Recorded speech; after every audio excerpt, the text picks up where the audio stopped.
Are you hearing me okay? You sound a little low. Try again. How about now? Can you hear me Oh, now? that's better. Yeah, it's better. Much better.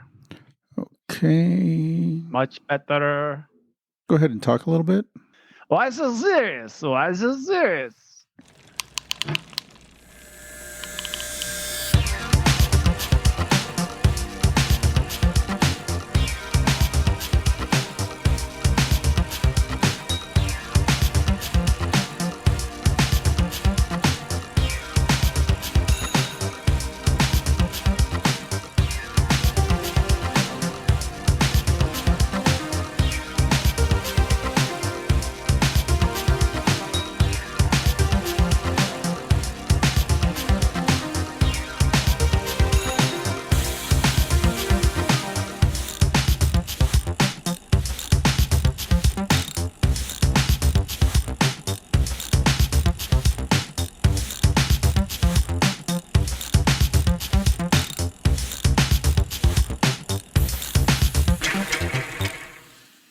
Dan McMahon. Hello. Hey, hello. How about now? Can you hear me? I can hear you. All right. Can you hear me? Well, yes. Can you hear me? Yeah, now I can hear you. So I was trying to tell you, but I think you couldn't hear me. So I couldn't hear the intro music. I don't know if that matters. Oh, you didn't hear that at all? Can you hear this? Hold on a second. I heard the first 2 seconds and then I didn't hear any of it. And then it disappeared, huh? It disappeared, but I could hear at a far distance, I just heard the crackling of it. It was weird. It's weird. I guess when I hit that, it must have somehow cut you off. But you can hear me now, and I can hear you. Great. Do you want to hear the music, Danny? Would that make you feel better? Or would it I could go either way. I love the jingle. Oh, well, then let's do it again. Do it again. No, same. Really? Yeah, it's not. It sounds like I'm barely hearing it. Like it's super muffled and broken up and. One of the lines is bad, man. Man, it's not coming both ways. All right, I'm going to stop it.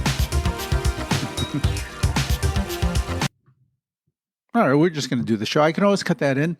Now, what a disappointment, Danny. Well, you've got all these new listeners now. People probably really tuning in after. Yeah, I think we picked up a few people after the Cabda show.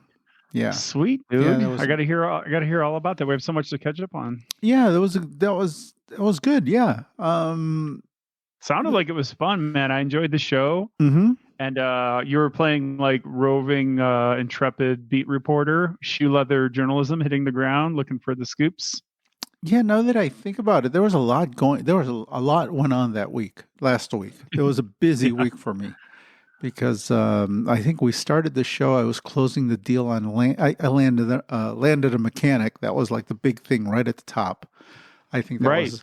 I kind of worked in official answer from him. Congrats from Tom Hall. Yeah, I mean, I think huge. I think we had been kind of dancing around it until then, and I he told me that he was going to do it, but I had never cornered him that way. I get it right at the beginning of the show. Yeah, this is real, right? This is official. And so, yeah, that was good. And then we proceeded to roam around the show. Mm-hmm. We should have had a little bit more time at the show. We should have had a little more time to roam, but as you could tell, people were shutting down early. Because we started the show they weren't supposed to close for another 90 minutes, almost 2 hours. But they were shutting down early that day. People were going home. And but I think it was good. It was good. I enjoyed it.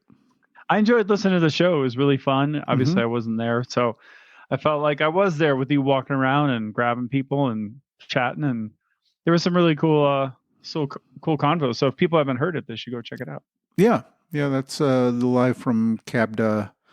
The Cabda Roundup. So yeah, the Midwest Spike Show. Mm-hmm. That was cool. Yeah. So were you there? It was 2 days, and you were there both days? It was 2 days. It was 2 days of show, and I was there both days. Yeah, full days. So a lot of just checking stuff out. We were actually doing some work on the first day, meeting with vendors and seeing new product. Although it was there were more electric bikes there than there were regular bikes. Everything was electric. It was definitely overwhelmingly electric bicycles. How'd you feel about that? I feel it's the bike industry doing what the bike industry does, which is just kind of jump into, whatever the hot thing is and overdo it and overproduce it. And, there's a glut of it, everything. I can't tell the difference, one from the other. They all look the same to me. And, take the sticker off of one and put a sticker on the other and it'll look exactly like, it's a bike with a battery and a motor on it, so. That's what everybody was doing. There were there were some big brands. There were a lot of little brands, a lot of startups, there was no, at this show, there's no Trek or Specialized. So, none of the big brands are really represented there. I mean, Cannondale wasn't there. Giant wasn't there. It's really it's a smaller show. There were a lot of smaller kind of startup electric brands there, new brands trying to get a foothold in the market, trying to carve out a little bit of space for themselves. Where was it? It was at the Schaumburg Convention Center. Oh, okay. Yep. So, but a good enough show. It's a show where we actually get some business done. We're meeting with some of our suppliers, and there's some show specials going on. A lot of them will have show specials going on, so there's some incentive to do a little shopping there and start prepping for the season, which is, probably a month and a half away. So, yeah, it's right around the corner. So are we talking like dozens of vendors, hundreds, like, how big are we talking? I'm trying to I got some sense, when you were there reporting from there, but yeah, I would say, I don't know that there's hundreds. Several dozen? Yeah, several dozen. Maybe close to 100, if I had to guess. Maybe. That's pretty big. Yeah, maybe a little bit more. I mean, I'm underestimating it, but I mean, it wasn't hundreds. It's not a giant show. And there were a lot of brands that were noticeably missing, including our hometown brand, Tram. Yeah, they weren't there. Apparently, there was too cool for school. Yeah, there was a sales meeting that they were attending in Arizona, and they didn't have anybody there. I ran into a friend of mine who's kind of I don't know what his technically what his position is there, but his name is Ed Najjaletti. You know Ed, Taco Ed. They call him Taco Ed here locally. I don't think so. I know Face is better, but yeah, I'm sure you've seen him at the cyclocross races. He's in the Chicago cycling scene, maybe even Midwest. He's a beloved figure. Taco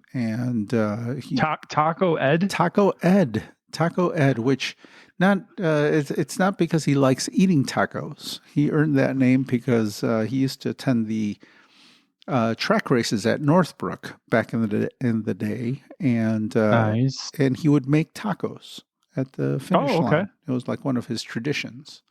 But he's been with SRAM for as long as I know, and he looked a little sad roaming the show in his little red shirt, just snapping pictures. I think I believe it was snapping pictures and sending them back to some of the higher ups, and kind of like, look, Shimano's here.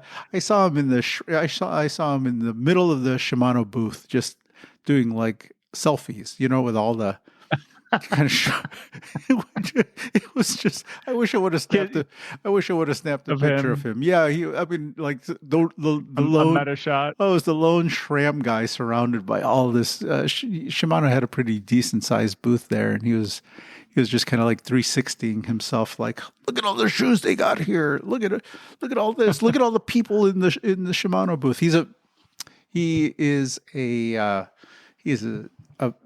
he loves the brand. He loves SRAM. You know, he's one of those guys who he Yeah, really, I just found an old interview with him and a picture. yeah. He bleeds In red. 2016, a Mm-hmm. little bit about Ed Nazledi. Mm-hmm.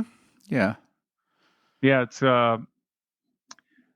looks like a cute little interview. I think I'll check it out. But he's with SRAM, so he was kind of like the only SRAM dude Yeah, he was there. certainly the standout guy. I mean, he's yeah, he was the only one there, and he was pretty bummed that they didn't have a booth there, you know, or Ew. some sort of something, you know, and also checking out some of the other brands, see if they're represented on some of their bikes and stuff. Now, I think we asked you this before, but this is not for public. This is just industry, right? This is an industry show. Yep, this is a So show do for you bike gotta like shops. show? Do you have to like show something when you enter? Like, can anyone just kind of sneak in, or what's the deal? No, you need ID. You know, you we get like a Is there like link at a password or a handshake or something? we get a bike shop link. You know, it's such a long time ago that I filled Gotcha. out all that paperwork and stuff that Yeah. I don't know. I just get a notice every year. But yeah, I mean it's probably like one of those dealer apps for bike shops where you gotta send text ID number and photos of your bike shop, and you know it's got to be a email address at the bike shop that they're sending stuff to. So there is a verification process. Although I do see people roaming the show that I know don't work at bike shops. You know, yeah, I mean, They're just there out of curiosity, and yeah, they know somebody. You know, it doesn't take much to get into the show if you know somebody it'd at be a like bicycle you shop. bringing me or something almost. Yeah, I could easily have gotten you in. I mean, as long as I vouch for you, I don't think there's, you know, they're not that strict. Well, if I was in Chicago, I would have gone. I would have gone for one day and just a couple hours, check it out, kick the tires. Mm-hmm. So what's the coolest stuff you saw, or what's cool besides the show sounded really fun, but Mm-hmm. besides all the e-bikes, what'd you like there? What was cool? Product wise, I think it was pretty boring. Like, Was it? Yeah, I mean, product wise, I don't know that I saw anything particularly life changing. You know, or stand out. You know, it's for the most part, it's not that kind of a show. You know, like nobody's really debuting anything new there. There's no reason to do that there. There's not a lot of press there or anything. Gotcha. So, you know, gotcha. I don't see any kind of brand holding something back for the big Cab the Midwest show. Right. But what was good was the attendance was strong. So there was really strong attendance. A lot of the yeah, that's my next question. Yeah. Yeah, shops all over the Midwest came in. You know, the parking lot was full, and you know, it was cool. I was scanned the license plates to see where people are coming in from. You know, a lot of Wisconsin, a lot of Ohio, Tennessee, Missouri. You know, so people were making the drive up. You know, 5-6 hours. You know, it draws from throughout the Midwest, and people came up for the show, which was great. Yeah, what else? That's cool, man. And the general mood was very up.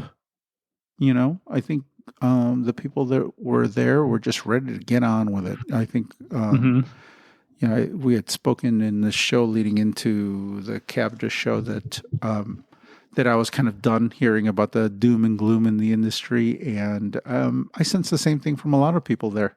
That you know, they just not they're like, well, I'm not in trouble. You know, I mean, you know, there are a lot of people that are in trouble, and there's a lot of, you know, there's certainly a glut of bikes and stuff out there, but you know, the repairs are starting to trickle into shops, and you know, it's looking like, you know, we're going to be doing, we're going to be doing our thing pretty soon. You know, will we sell as many bikes as we have in the past? Probably. For sure, we're not going to sell as many bikes. You know, the industry as a whole is not going to sell as many bikes as they have in the last few years. But and there definitely is there are a lot of bikes out there to be had. But I just sense that most bike shops are just ready to do business and are actually happy to that there are a lot of things available now that weren't available over the last couple of years. You know, I was just looking at Shimano, for example. You know, so being a dealer, I have access to the B2B portal on Shimano, and Nice. they've got a lot of stuff available. Readily available, open stock. There are things that you can't get, but there are other things that are abundantly available right now that you can easily get. And those are products that you couldn't get. Maybe 2 years since you've been able to go there and actually find things. So, for a shop like mine that's small, that's great because that's really that's the way we like to do business. We're kind of ordering things as we need it, and for special bills and things like that. And I think I sense that a lot of people were like me. We're just pretty psyched that we're able to get stuff again. So nice. Mm-hmm. Yeah. It's one of the things that stood out to me is I think you were literally saying like, we're back, like the shops, it sounded like a good vibe, and it feels like there's optimism and like newfound energy, and that was really cool to hear. Yeah, the people at the show are very excited. So like it was not, it didn't feel down at all. The dealers were excited. A lot of the vendors that were there, because they're small, I think a lot of the vendors that are there are smaller. They're not these, giant companies. They all play it pretty tight to the vest, and close to the vest as far as like inventory levels and stuff. They can't go crazy even if they wanted to. So, right. They were all, everybody seemed genuinely happy to get back to business again, so it was good. It was good. I think that's also just because of the shops that were represented at the show. There are a lot of smaller shops. I saw a lot of the people there, and I know the size of their shops, or I kind of understand, what they're doing, and I can see how they're probably not affected by a lot of these big things that are happening in the industry as a whole. Sounds good. Yeah. Sounds good. Yeah, it was good. It was good. Sounded like you met a lot of new faces too, and maybe made some new contacts, some new friends. Yeah. I had I saw a lot of old friends, but yeah, there were definitely some new people that I was able to come in contact with. The guys from Bike List, the people that kind of started off the show at the Cabda Roundup, that was pretty cool. They've got kind of a peer-to-peer thing going on as far as like selling stuff, kind of an answer to Facebook Marketplace and Craigslist, and an alternative to eBay. It's bike stuff from bike people. You didn't mention Pro's Closet. Yeah, Pro's Closet, I guess. Yeah. That's... Yeah, I to be honest, oh, sorry to interrupt. To be honest, I don't know if I'm sure I heard of Bike List, but I wasn't familiar with it really at all. So I did check it out because I thought the interview with the guy there was good and interesting. So I kind of checked it out, and I'm going to dig a little deeper into it. But I scanned it. It looks like a pretty cool operation they got going on, and it is pretty interesting. Like you have you have a handful of these very kind of similar companies, higher end, good quality, trustworthy, secondhand bikes, and I don't know everything they have, but yeah, it was cool that you got to talk to him.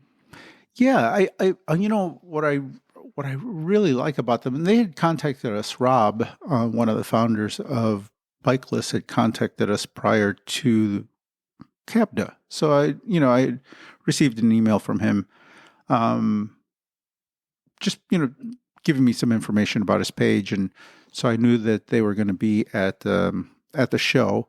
But it was really nice to meet one of the guys responsible for the page, and I'm looking forward to posting some things and using their trying their site out. So I just was cruising it as you were talking there, and they have a little shout out to Dan on the Bike Shop Society podcast. Yeah, there you go. Yeah, and nice. And they're fans of the show, so that doesn't hurt.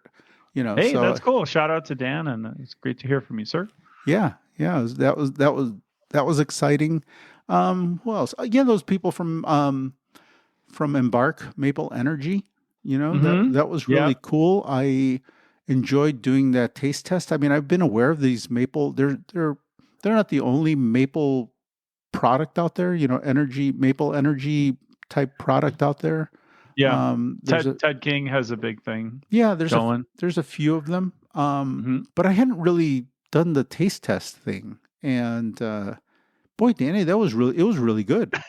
I was gonna say it came through in the pod. You're like, oh, that's delicious. It Like was you were genuinely like, whoa, that's good. yeah, it was very good. I was kind of shocked. I'm like, wow, this is cool. I just didn't. I don't know what I was expecting, but it was, you know what I was expecting it to be syrupy. You know, Yeah. like what you would get on pancakes, and it was nothing like Right. that. It was nothing like that. You know, I think I was expecting the consistency of like a gel, like much thicker, and I'm like, I don't know how this is going to play. But I was thoroughly impressed. You know, whatever the formula is, or the way they thin it down and process, you know, get and prepare it, because they don't. It doesn't seem like they process it very much. Um, yeah, it was perfect. Like the consistency was good. You know, it's like something I'm looking forward to actually trying on rides. Sweet. Hmm. I'll have to get me some. I'll have to get me some. Yeah, I think I Um, got a couple of pouches. You know, you can grab one of mine if you ever make it back. So yeah. Definitely gonna make it back soon, actually. But no, it sounds really cool. It sounds like it was a really good time for you. So did you just close up the shop and say I was out fishing? yeah, What'd you do yeah. with the shop? Yeah, I just shut everything down and just headed over. I mean, it's still pretty slow here. In fact, that, Yeah.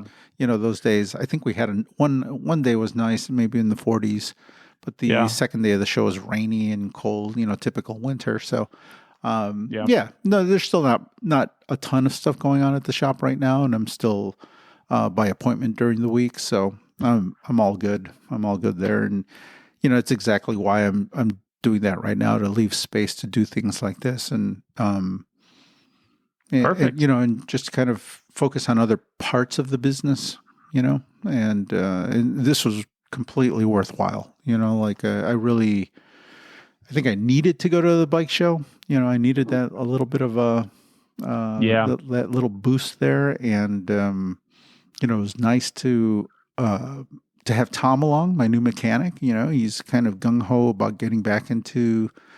I think he was excited to be there too, and to be back in his natural element. You know, just kind of his something that he grew up in. He's been away from the business for a little while, and Nice. I think he was kind of excited to see what's going on there and the enthusiasm at the show and meet some people. You know, he's been a mechanic, so he wasn't on the sales side like I was all these Hmm. years, and so he didn't know a lot of these. I know a lot of the reps, a lot of the local reps, and a lot of the people. Hmm. You know, a lot of the people at the show, but he didn't. You know, he just never. You know, he was down in the mechanic department, so he didn't meet with a lot of these people necessarily. Right. So, you know, some of these people I've known for 20 years, and I mean, he was working the bike shop there with me, but just never had a reason to have a lot of contact with them, you know, whereas those guys were doing presentations and stuff for me all the time. So, Cool. yeah, that was fun. I do, what else is on I actually have some notes, Danny.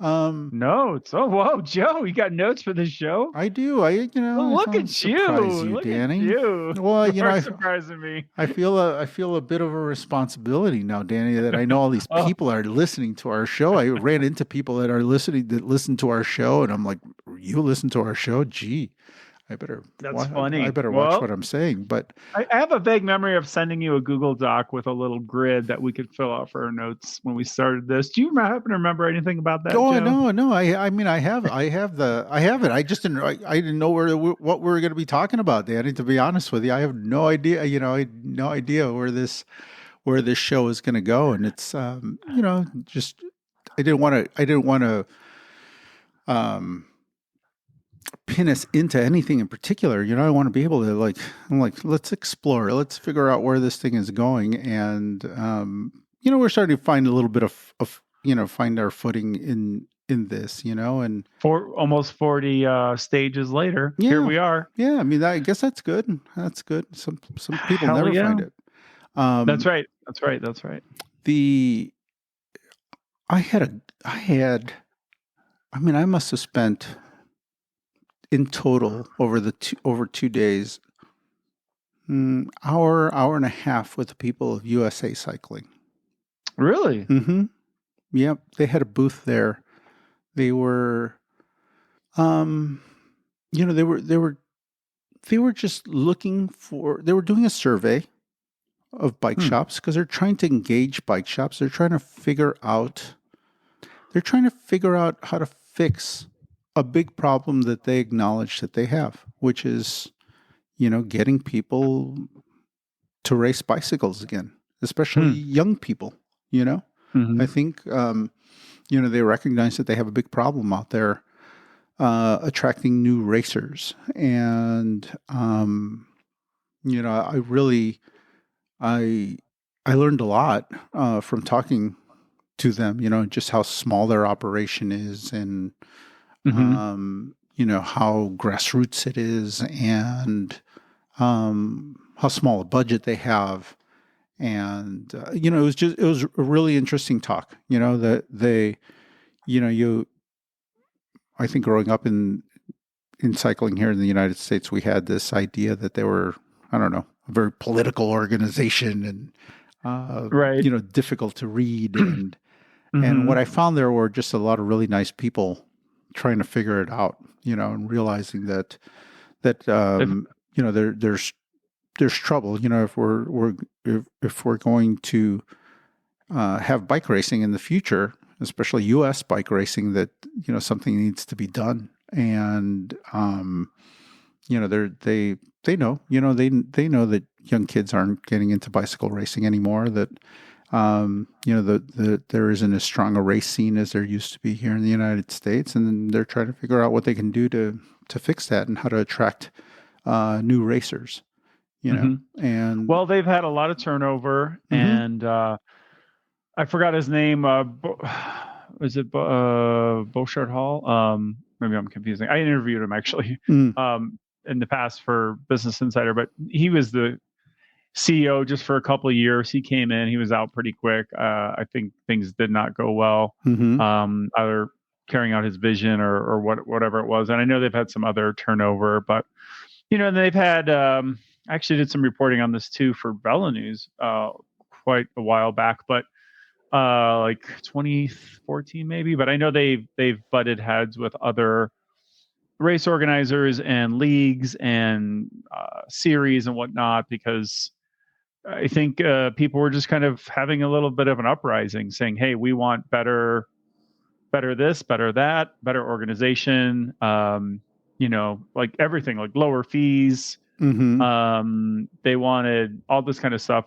I think it was it Cross Crusade? No, I don't remember what. I'd have to look it up. I know there was like a kind of a breakaway league, and there was some butting heads with that. And anyway, I think they've had a pretty tumultuous past decade. It's fair to say, and we've seen what I think is very fair to say is the great shrinking of road racing. Not gone, but definitely not what it was. That's pretty clear to most people. But also the surge of gravel racing mm-hmm, and cyclocross. I feel like it's come down a little bit, but that kind of exploded for a number of years.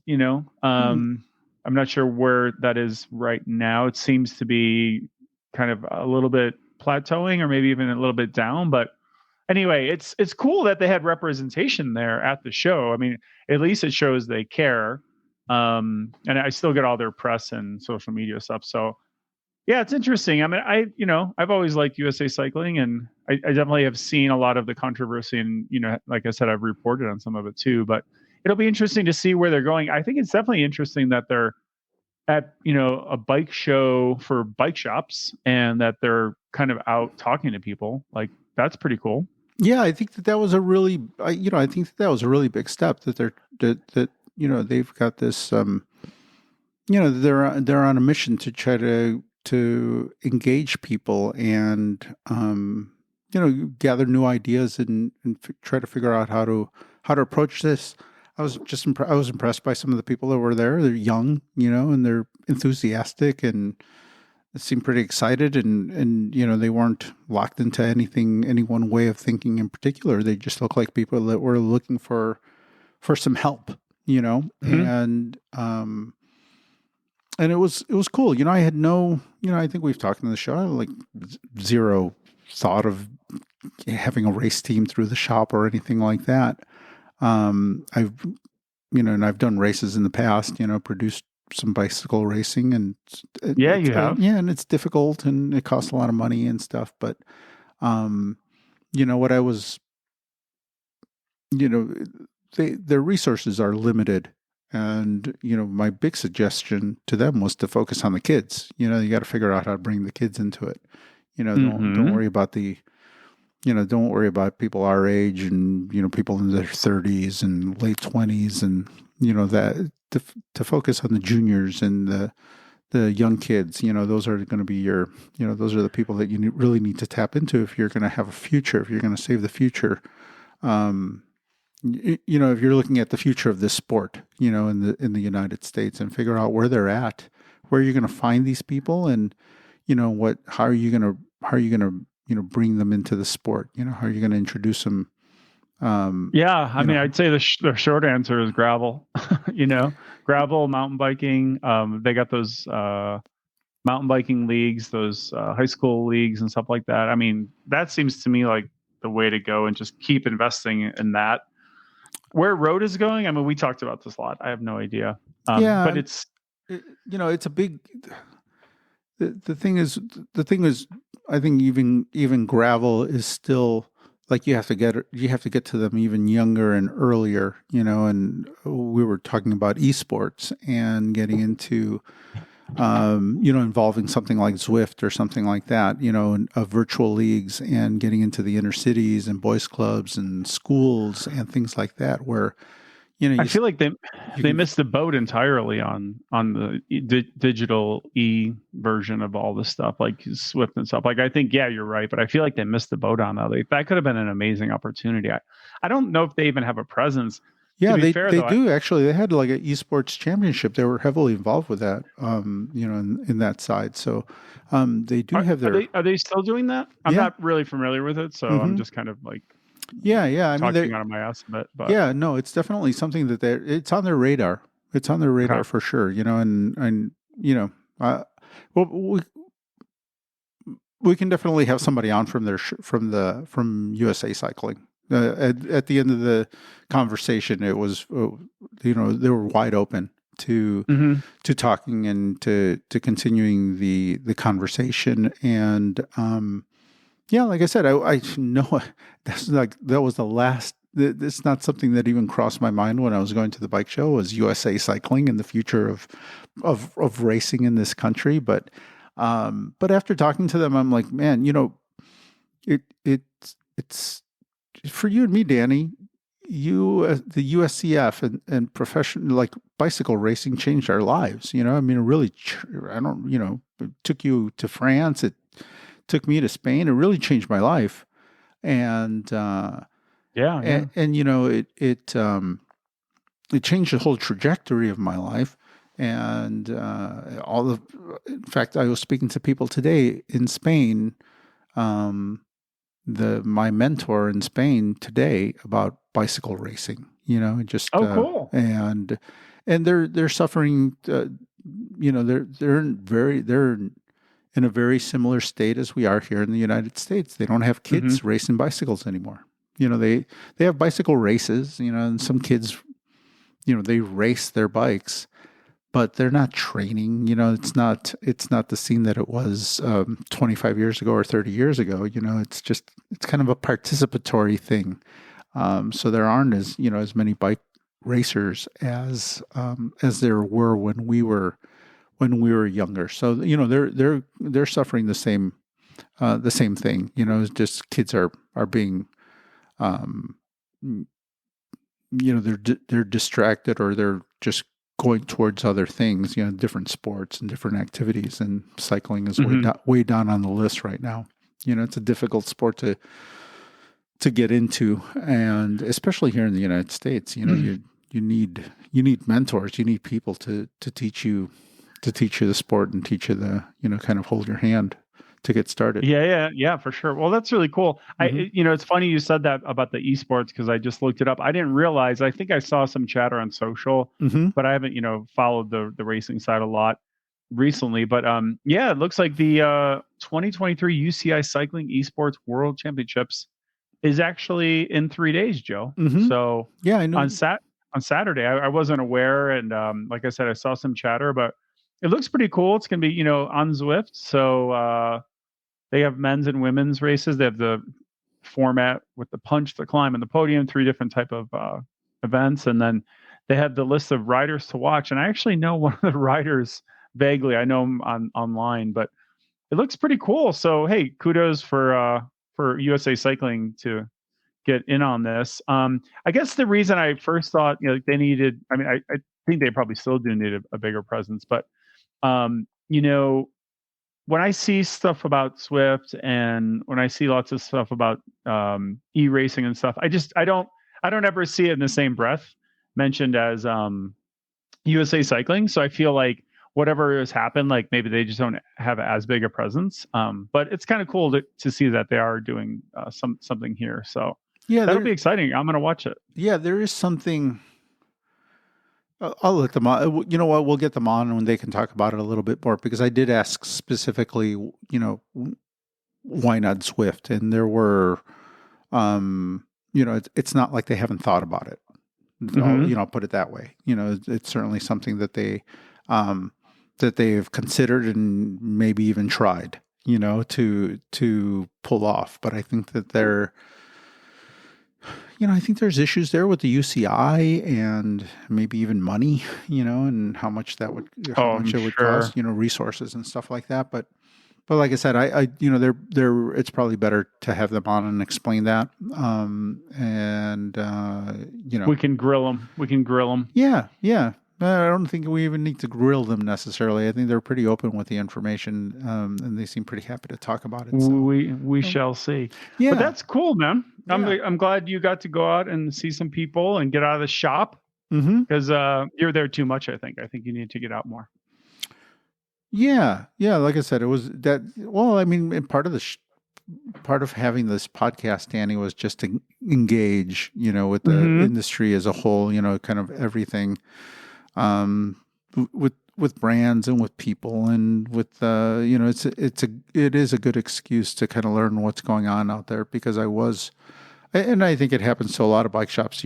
You're just so busy running the bike shop, you got your head in there, that when you do leave, the last thing you're doing is perusing Twitter and reading about new stuff, or checking out Instagram and other bike shops and what they're doing and brands that you don't necessarily deal with. You got your hands full dealing with the brands that you carry, let alone, investigating everything else. And after the pandemic and everything, with the way that the bike business has been over the last 3 years, it's just been hard to find time to have fun with it. And that was fun. The show was fun. And like I said, I think I sensed that from a lot of dealers, that we're all just kind of ready to have a good time again. And, this business, the bike business kind of sucks if you're not having fun. If I mean, it's just kind of like, well, why don't you just go get a job at Home Depot if it's going to suck like this, and,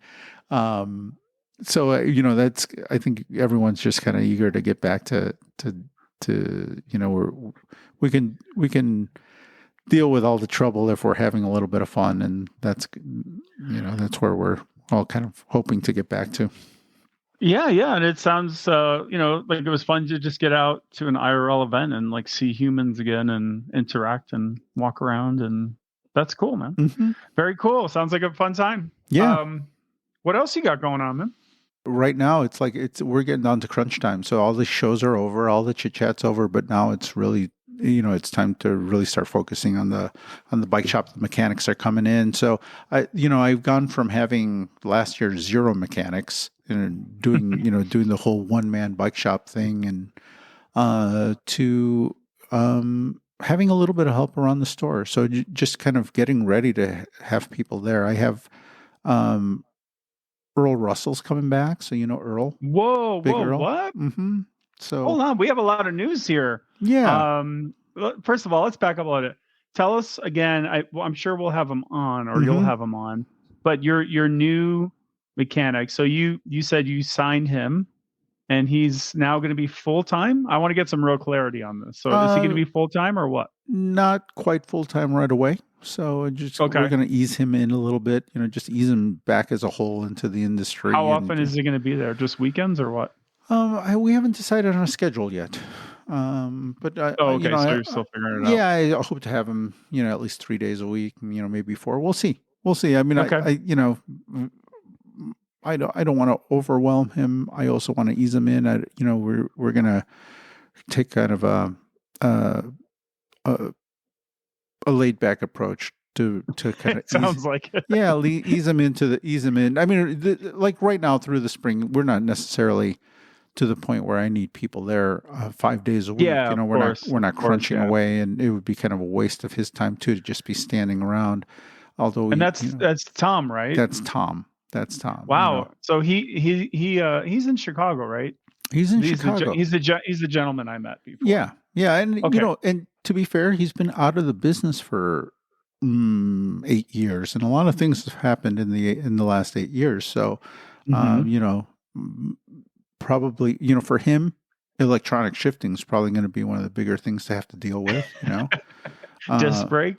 Yeah, disc brakes and electronic shifting and, internal cable routing. Yeah, I mean, if you think about the last 8 years and just wheel sizes and tubeless and, some of the things that you don't see necessarily in downtown Chicago, that you see at my shop with a lot of mountain bike stuff, being on the mountain bike trails, there is a different language that is spoken here compared to downtown and Lincoln Park.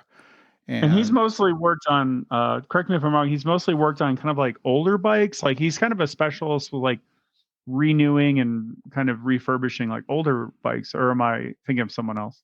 No, I mean, I think that, yeah, I mean, the cable shifting and I thought he did vintage bikes. I'm probably thinking of someone else. I thought he was doing like older steel, like road bike restoration and stuff. Yeah, I'm probably thinking of someone else. No, that's Tom. I mean, most recently, that's what he has been active. So he's been out of bike shops for 8 years, but he has been pretty active on the side, doing a lot of restoration and working on private collections. So he has a little roster of clients that he has, but these guys are mostly steel road bike guys. So a lot of nice campy bikes, a lot of Dura-Ace and nice builds, but more traditional bikes.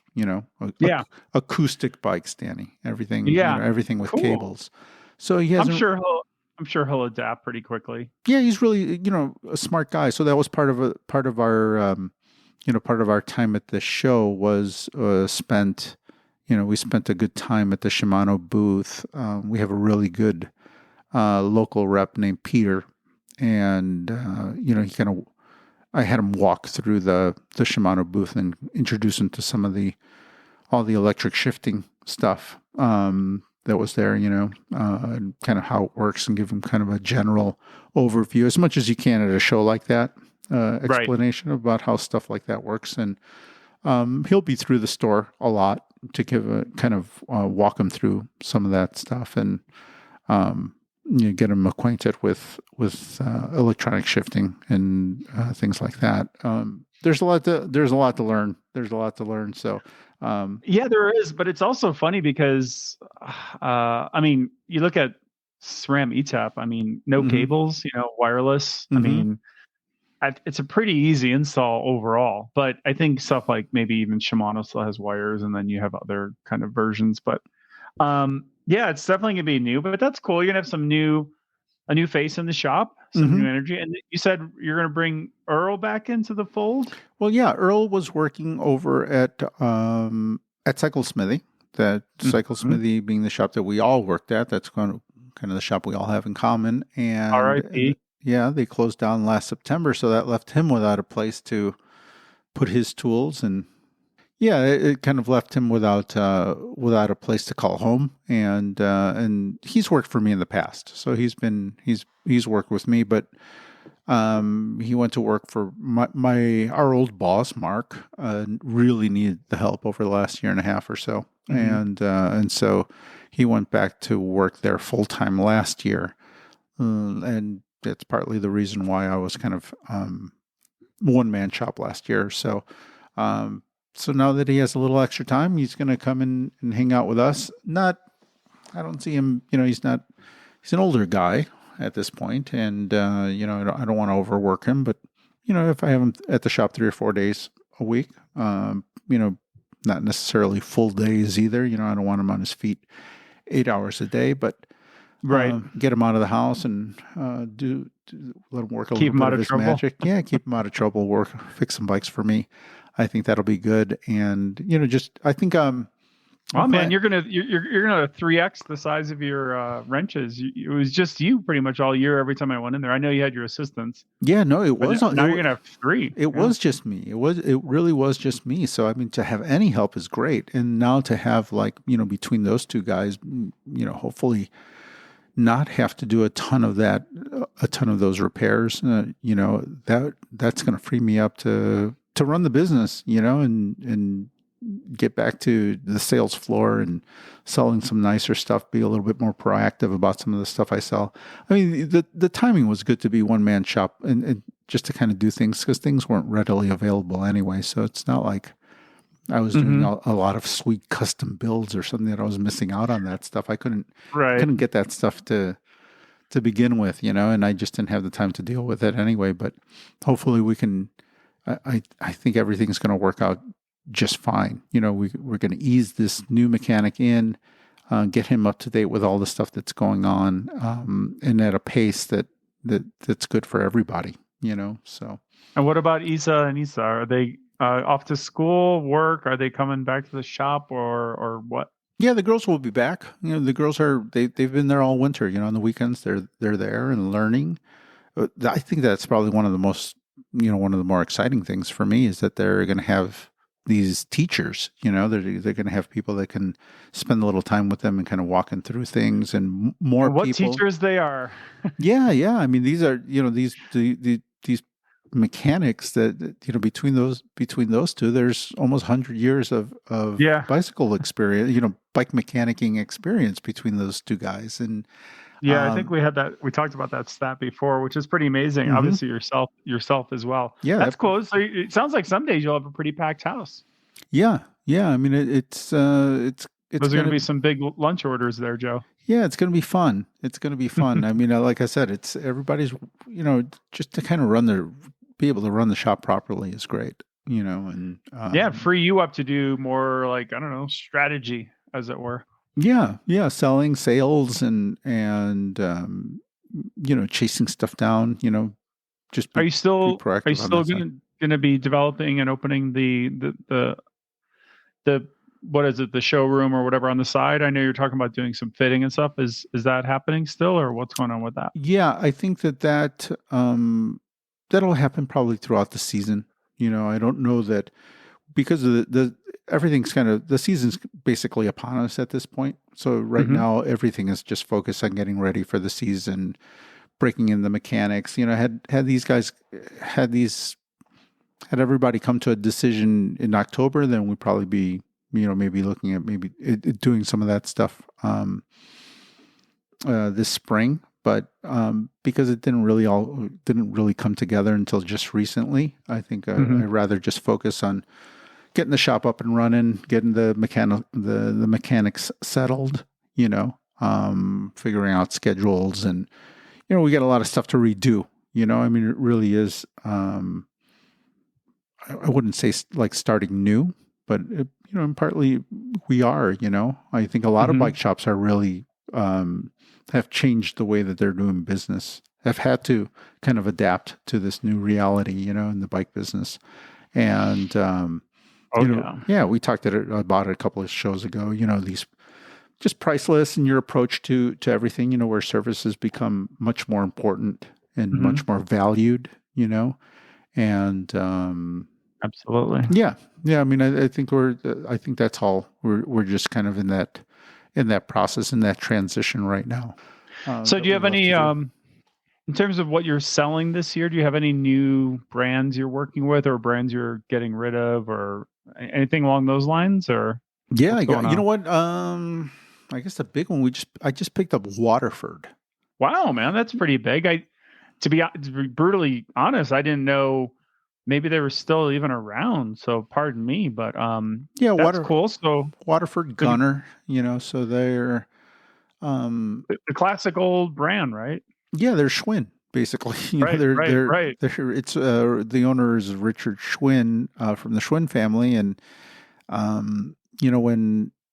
when Schwinn was sold, the name Schwinn was sold as well. Mm-hmm. Went with it. The only thing that the Schwinn family kept was their high end factory, their custom factory up in Wisconsin. But they couldn't keep the Schwinn name there, so they named it Waterford Bikes because that's where they're located in Waterford, Wisconsin. So, reach out to Richard and I've known him for a long time because I sold their bikes for a long time there at Cycle Smithy, Mm-hmm. and he said, yeah, that would be great. You guys are Yeah, familiar, and you absolutely. have a lot of Beautiful history. bikes. Mm-hmm. Yeah. Very cool. That's Yeah. exciting. Yeah, that's good. Yeah, but it's a brand that like I said, I worked with them for a long time, and what I didn't exactly have the clientele to be selling a lot of Waterford bikes when we first opened, but now I think our audience is a little bit more sophisticated. Our clientele is a little more Mm-hmm. sophisticated. They found those types of riders have found us.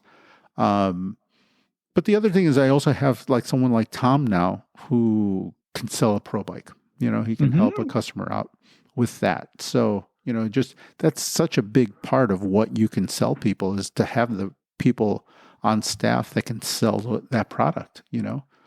But it is nice to have that, and you'll be kind of exclusive by default because if there's someone a more mature rider wants like that forever bike and wants to build up a great old classic steel frame kind of really pretty bike, like you guys will be able to hook them up. That's kind of cool. Yeah. Yeah. That's fun. I'm looking forward to it. I hope to be able to build some nice bikes with them. Yeah. Nice, man. How about you, Danny? It looks like you've been riding, and you did that group ride in Boulder recently, right? You did that big kind of something over the weekend, right? Yeah, I've been able to get out. It's been super fun, and just it's really nice to get into the rhythm. We have back to back to back days where you can just go out and ride, even if I'm going out for like an hour. Mm-hmm. Like it's just nice to get back into that cadence. And then I did the gravel ride. I'd done the gravel ride once before. No, actually, sorry, take that back. Wait, let me think for a second. The gravel ride. I did 2 gravel rides now, so woohoo! Finally got 2 gravel rides in. But the first one I did with that super training event, whatever you want to call it, that organized kind of ride. So I did my first gravel ride with those folks, which we already talked about a couple weeks back, which was super cool. And then the one I just did this Sunday was with that bike shop I kind of been loitering and hanging out at, Full Cycle. So they have, it's a smaller ride, but this past Sunday was actually pretty big. I think we had at least 40 on the ride. So Wow. it actually turned out to be pretty big. And we did some of the same exact roads that we had done on the other ride, but also some new ones. So it was a nice 40 mile spin, and it was probably half, might have been more like 60-40, like 60 dirt roads. But really great, really great bunch of people, and it's just so fun. And it's funny because they usually have a fast, medium, and slower ride, and this day for whatever reason they just put everyone together, and they're like, "Oh, let's just figure it out on the road." Like people just naturally break up. So there were a couple leaders, and but it was a gorgeous day. It was sunny, and I think it was like, it wasn't super warm, but it was probably, I think it was like above 40, like 45 eventually. So no, it was like super fun, and I just been getting out for other rides too. And then I got out for a ride yesterday with Fred Dreyer. Some listeners may have heard the name or know Fred, but he is a kind of a cycling media veteran, you might say. He was at the helm of Velo News, the competitive cycling journal for North America. He was at the helm there for 4 or 5 years, and he, we know all about that consolidation and this and that with Outside and other titles. So Outside eventually acquired Velo News, and so they transitioned him, whatever you want to say, over to features editor or articles editor. So he's working at Outside, actually the magazine. So he's still doing some cycling, but he's also doing like other fitness related stuff. And he's a native Boulderite, so he's just like super fit, and he's done like a bunch of endurance sports. So he's just one of those guys, like he's just always fit and really strong. So he'll be like, yeah, I'll go for a ride. And he did that like 100-mile super training ride I told you about, which, Alex Howes was on, and all these crazy local riders. And, he could just go out and pop one of those out. Cause these, Boulder folks, they've always been in altitude, and it's just such an outdoorsy kind of place. So anyway, it was cool. He was very gentle on me, thank God. But we had a nice kind of social gravel ride, if you can even say that. So it was good catching up with Fred, and just really nice to get out and do a bunch of riding pretty consistently. So it's been fun. We have a little snow now, but this weekend's supposed to be sweet. I'm going to take Friday off work. I was aiming to go out for a nice long ride, but now with the snow, we'll see how fast it'll melt. It is going to be in the 50s, and the next Friday through Sunday, it'll be in the 50s, maybe even mid 50s. So my whole weekend is pegged to Mr. Sunshine coming out really, really hot and melting this stuff so that we can go out and ride. So fingers crossed. But this will probably be, this will be our second to last weekend here. So we're going to come back on March 4th. Okay. To Chicago, finally. So we got this weekend coming, and then the weekend after, and then that following weekend we'll actually drive back. So fingers crossed. I actually wanted to rent a bike this weekend. There's a specialized shop, but it's not like your typical shop, and it's not like that shop downtown that we talked about before. I forgot what they called that. Kind of like a designer city shop, concept store or something. Concept store. Thank you. Now this one's like they do like a ton of bike demos, and they have like a kind of a service center. So you can go in and like buy a bike there, but it's not really like a showroom that way. It has a bit of a concept feel in the first part of it, but then the whole other part is like, I think they just do a lot of like, I dare say they do. Well, I know they do a ton of demos, so you can go in and like rent a bike for a day or 2 or 3, and they have like every kind of bike that Specialized makes, which is really cool. Wow. And then I think they do some service there. Maybe like when people ship bikes in for warranty stuff or this or that. It's a pretty big operation from the outside, it looks like. So backstory there, Joe, is I'm actually thinking about getting a road race bike. Oh, boy. For the summer. Yeah. Oh, whoa. So I'm back in the game. Check you out. So we'll see what happens. I'm not 100% sure, but I'm seriously thinking about it. So I'm shopping around and doing some deep research. So wait, a road race bike to actually road race, or you're just looking for something just faster, a little peppier than what you're riding? Kind of both. I don't have plans right now to get back into racing in a formal way, but having like a faster kind of like bike that's just more performance oriented. I'm really enjoying the Damane. I've had a lot of fun with it here, but if you're talking about any kind of climbing, it's a heavier bike, and it's really nice on the flats. Like it's been super versatile, which is what it was supposed to be. And I have to say it's delivered. So I've been riding that, but the bike has been super versatile and fun. And on the flats, weight isn't that big a deal. It's not a huge factor. So it's been super comfortable, but I think I'm also just like pretty particular about bikes. Like even if it's like 90% good, I'm also like, I want this part to be a little bit better and this sort of thing. So anyway, I could do a thing where I have two bikes, or I just sell the one I have and go buy a new road bike. But there's a lot to unpack on that. We'll see what happens. I'm in no rush. If I ride my Damane for another year, I'll be super happy. It's a great bike. But yeah, I don't know. Obviously, being out here, it's a little bit of an influence because you go climbing and you go road riding. Like, yeah, like it's nice to have a lighter, faster bike. And then there's just part of me that's just like, I like bikes and I like new bikes and I like the new technology and it's fun. Yeah, So all the gear and stuff, and yeah, you're in an environment right now where there's probably a lot of sweet stuff, and it's like rarefied air. Like yeah, everybody has a super nice bike. yeah, it's very easy to get caught up in it. I know that I getting closer and closer to being, with bringing in help at the shop, I'm the reality of like getting on an airplane and going to Spain and riding a bike is getting closer and closer as well. It's something that I haven't thought about a lot, just because it just hasn't been a reality for me. But I've been thinking about it. yeah, I mean, I've been thinking about it a lot, and but until I found people that are capable of running things when I'm not around, it's just is just something that wasn't going to happen. But as I get closer to kind of putting this new team together and being able to do that, like I haven't ridden a bike in Spain in the summer since the mid '90s.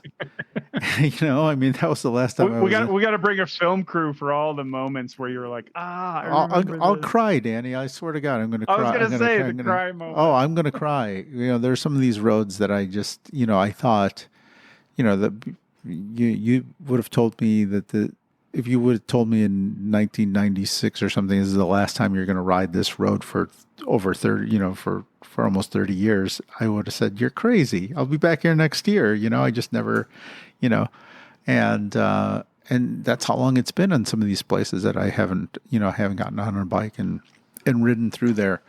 And, but as that becomes more and more of a possibility, I have been, I've been looking at bikes and like just, looking at what am I going to ride? And a lot of the people that I would ride with out there are road guys. They're all on new road bikes. I'm not taking a steel gravel bike out there. And, there's certainly a place for it because there's a lot of,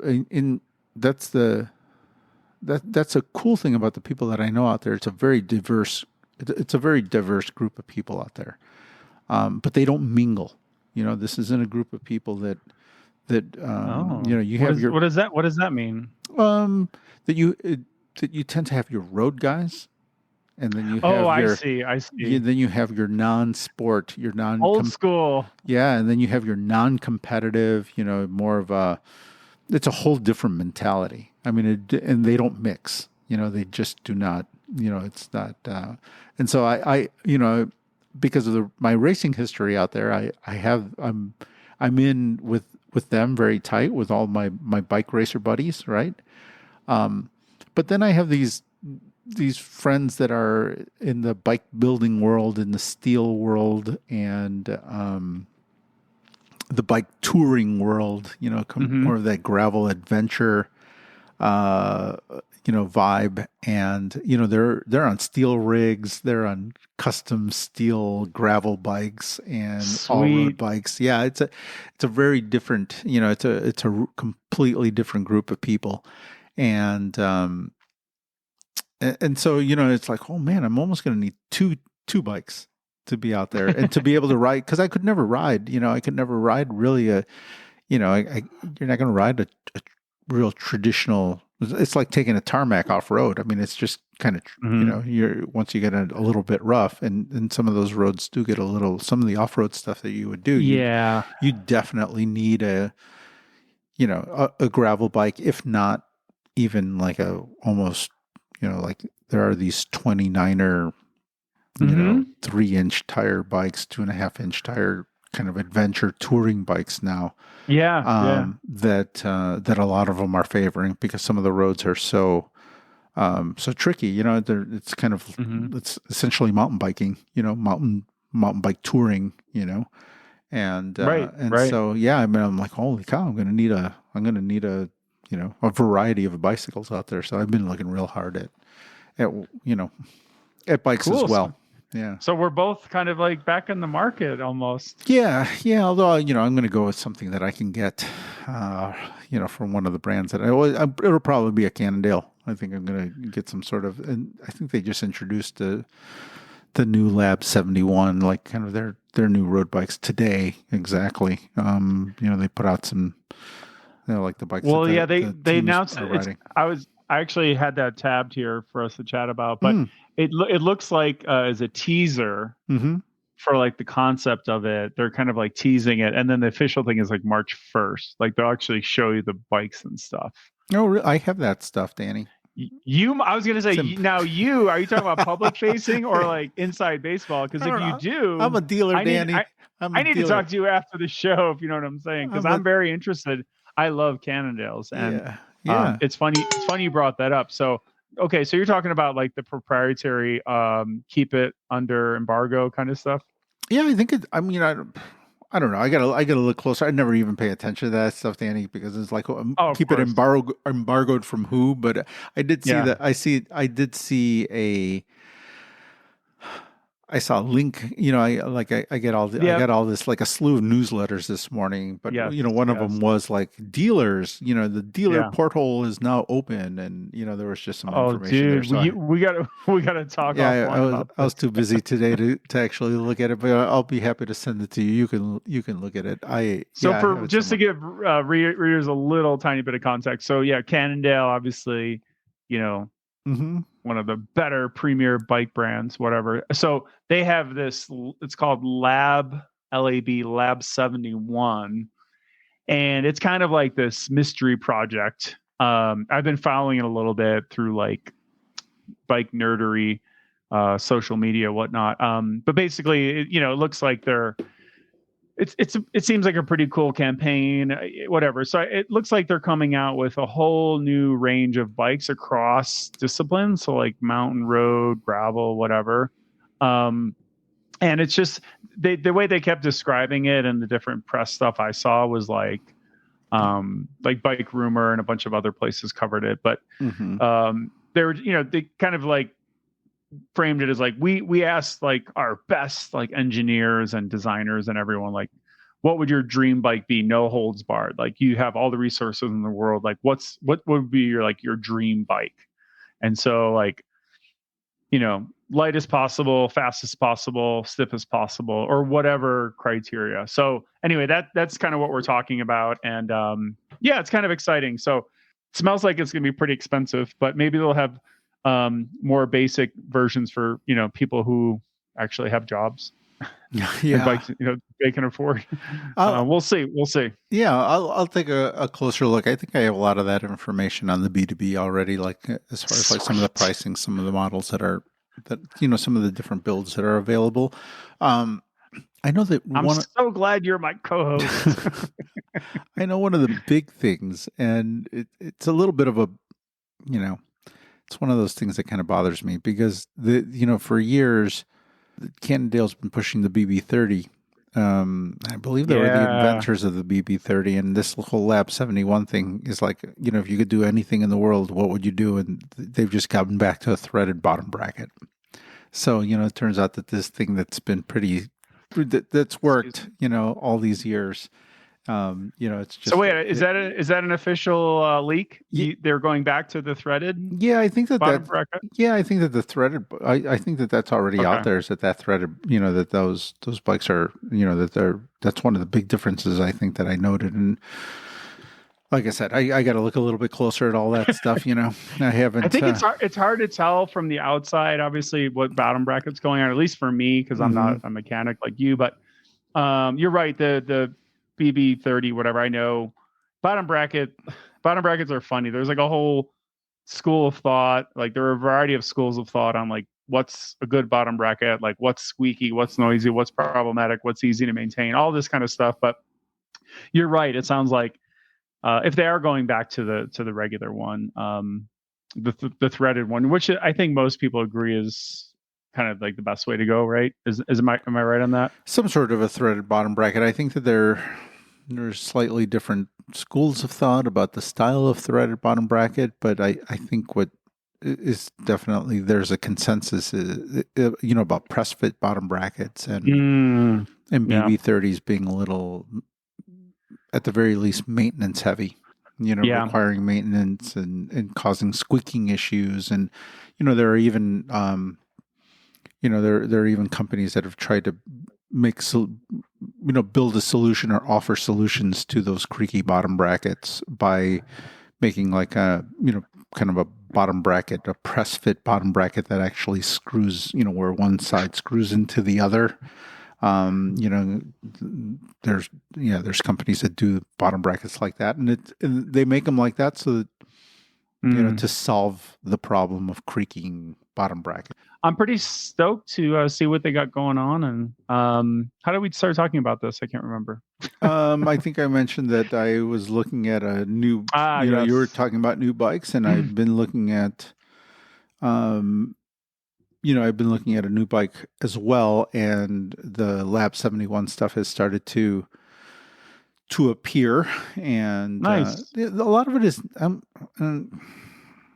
like I said, Danny, I have visibility to a lot of this stuff. What are they going to do? Kick me out? Here, I'll tell you right now. There's a lot of stuff is already sold out. So, shit. Yeah, but you know what we could do, Danny? We can probably get you looks like. Oh my God. Is there a 58? Yes, there is. Like a mid-range 58 road bike? Well, you know what you could do, Danny, is get yourself a frame set and build it. Ooh, old school, Joe. Yeah, that's probably what I would suggest you do, Danny. Let's get a frame. Oh man, we definitely have to talk frame and build show. Frame and build it from scratch. Let's see. In May, you have a couple of. No, well, yeah, we'll talk. I don't. You know what? I don't want to have my dealership repealed for me here on the air because I want to talk about it. But let me. We heard you on the famous podcast. Yeah. Geez, Danny, it does say there's big letters that say embargo over it. Someone's going to turn me into the authorities for this, but embargoes. So as someone who's done a little bit of cycling journalism, like embargoes just eventually became the silliest damn thing, and it just made a lot of cycling journalists I know, in my experience, very pissed off because the embargoes just seemed like kind of nonsense. It was all marketing attached stuff, and then like there was always some site that would blow the embargo, and they'd be like, "Oops, sorry, it was a publishing error." And next thing you know, they had the jump on it, and then Google's favoring them, and yada yada yada. Anyway, hello, I'm Stijn de Wandel from Belgium, and you are listening to the Bike Shop Society podcast. We didn't do any news, Danny. This will probably be the shortest news roundup, in quotes. But no, you talked about the Lab 71. That's coming up. That's kind of fun if you're into that kind of thing. If not, get it. I just been watching some of the racing now, so it looks like our friend Tadej Pogacar he's racing in Spain. I forget the name of the race. There's like 2 or 3 races going on right now. I think he's doing Vuelta he's racing some like in the south. Yep. Is that it? Okay, so he's been doing a short stage race. So it was his first race of the year yesterday, and he won. And then today was his second race of the year, and he won. So he won both races solo. So there have been some interesting news bits with him. Maybe you saw some where he's kind of like, I can't really explain my form right now. And he's just murdering people on the road. Gee. And he looks scary fast. And I forgot his name. Is it Brian Smithy? But there's this one commentator. He's the guy with the Scottish accent. I like him.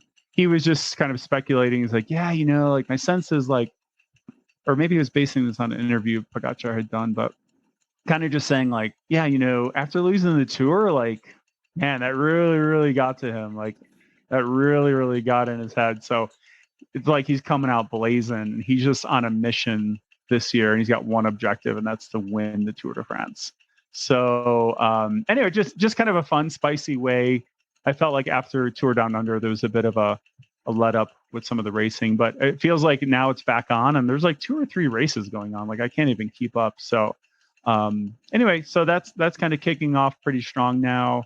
And before you know it, Joe, we're going to have some of the semi-classics like Omloop, Het Nieuwsblad, and some of those. I think those are late February, early March, coming up real soon, actually. So I'm pretty stoked to watch the racing. I love getting up on the weekends and watching some of the racing, making some coffee and checking out those feeds. You talked about the Lab 71. The only other thing that really came up on my radar was this weird thing, kind of a crazy thing that's happening. I guess it was in San Francisco. Mm-hmm. So apparently there is, maybe you heard about this, but apparently there's this like series of people who are like dooring cyclists, like intentionally. On purpose. And they're doing it, as they're not just like, how typical dooring, if there is such a thing as typical dooring, but it's people accidentally, going past a parked car, and then maybe a driver opening their door and hitting the cyclist, not paying attention or whatever. It's usually that kind of thing, right? Mm-hmm. But apparently, there's a thing now, and there's a video, and I can share that with you right here if you wanted to see it. But apparently there's like been a rash of people getting doored by drivers cruising around and purposely opening their doors as their car is moving. So I just dropped you in the text there, I dropped you a link, and there's a video that's pretty horrific. No one was injured, I don't think, in this particular instance, but it was documented, and this car kind of, if you scroll down, there's a video, and you can see there's two cyclists in the bike lane. Oh, and wow. This car just like drives by and like opens the door. And there was video that they had from earlier on the same road, and they showed like these like younger kids in the car. So yeah, they're just like flinging their door open as they're moving, and right in front of cars or right up against cyclists as they're riding. So this is happening, I believe, in the San Francisco Bay Area. So, yeah, just kind of crazy. That's just such a bizarre thing. And I hate to bring up, news like that, but apparently a couple of people went to the hospital. I think they got like 8 people, and like 2 went to the hospital. So it's just such a weird thing, and it's obviously crazy. And I hope whoever's doing it stops, and hope they get some punishment. Something that was in the news recently that I have kind of a personal connection to. There was a Spanish cyclist that was killed. I saw that. Yeah, in Salamanca. Young woman, right? Yeah, Estela Dominguez. And she was 19 years old, had just signed to a professional team. Hadn't made her professional debut yet, but she had just signed to a professional team. And she was hit by a truck driver on like last Thursday afternoon, evening around 6:00. And she is the daughter of someone that I know.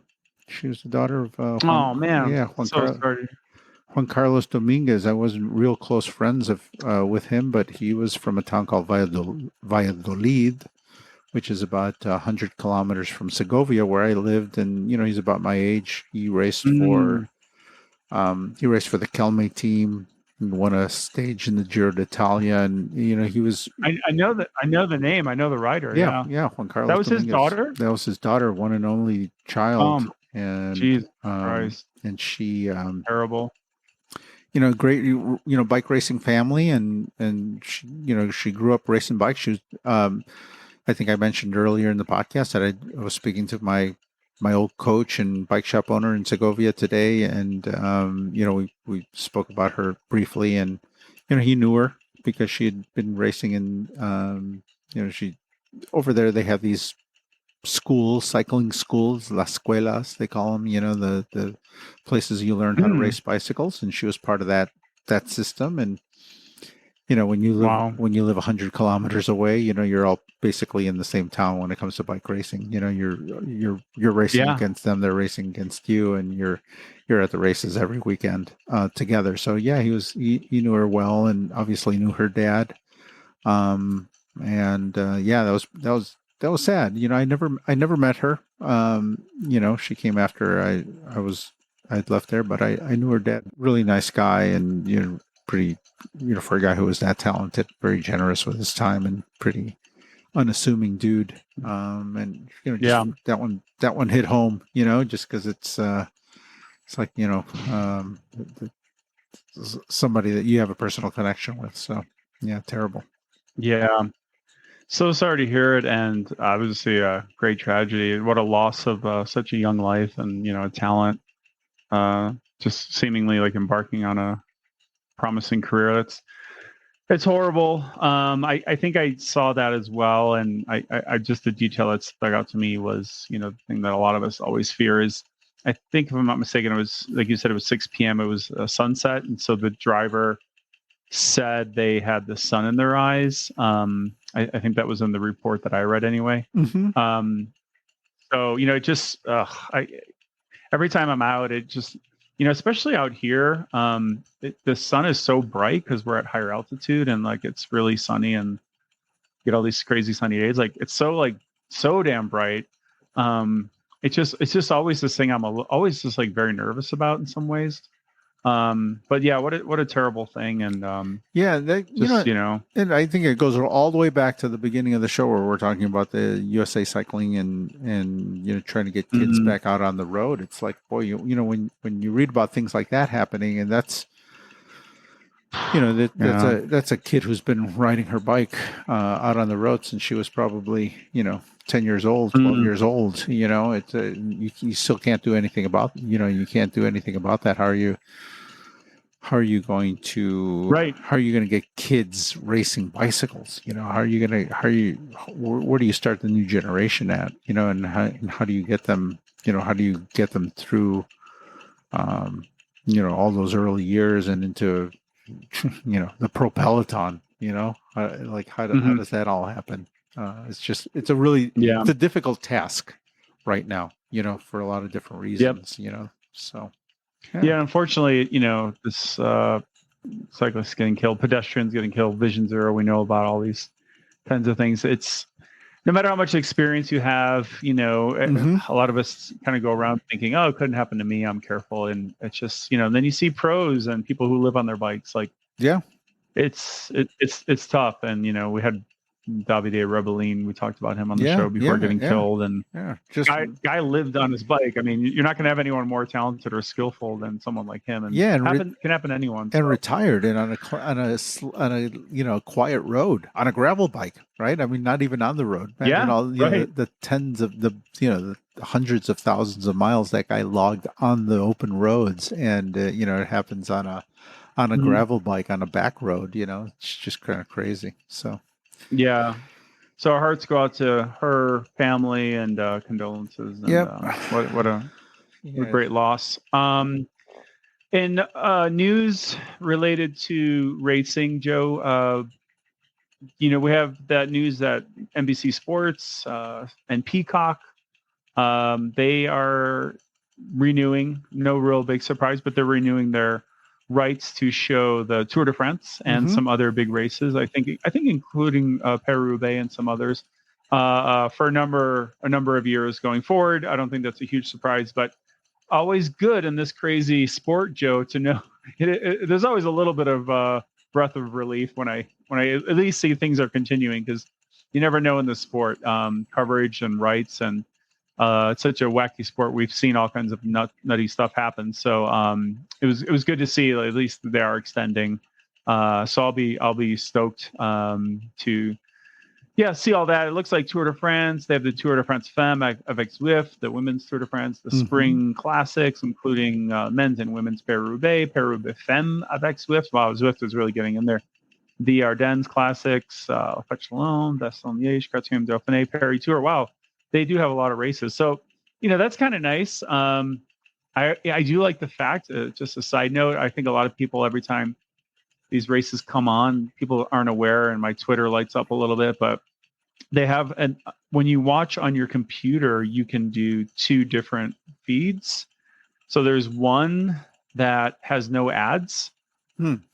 And then there's one that has ads, and that's the one with and they have different commentators for both. Okay. So the one with ads is like the classic crew, like Bob Key and Christian and Phil Liggett, Christian, Phil Liggett, and then they have Horner, and they do the rap show, the post analysis, the post mortem, depending on what's going on, who's winning, who's losing. So they have that, but then they have the other version. I actually toggle between the two because I like a little bit of both. I forget who. I don't know if it's Gogolski or whoever it is, but the other one is just no ads, and it's just cool because obviously you don't miss a beat because sometimes they get pretty crazy with those ads. Excuse me, and they also go to ads, commercials at the wrong time. It's like the break is just about to happen, and they go to like an ad or what have you. So anyway, but that's cool. That's news that they're extending, and it just feeds into this idea that the racing is back, Joe. The season is coming back.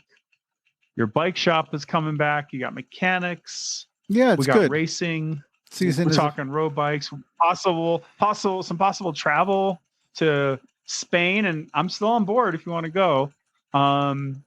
Pretty exciting, Joe. Yeah, it's coming together, man. It's coming together. I'm excited about this season, and and another season of the podcast. It's good.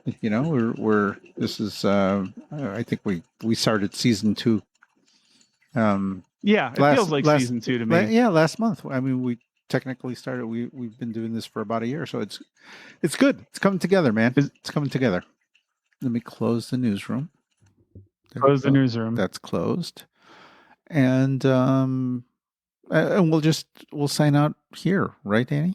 We'll do it here, man. Hi and goodbye from Colorado. I'll be here another week or two, so we'll do like at least one more show from here, I think. But pretty soon, Joe, we'll do an IRL one at my place or your place, and we could raise a glass. Yeah, that'll be fun. Yeah, we'll get the whole crew together. We got some new people around the shop, hopefully. People seem to like Earl, and now he's easily accessible. And, we've got Tom. Cool. We've got people.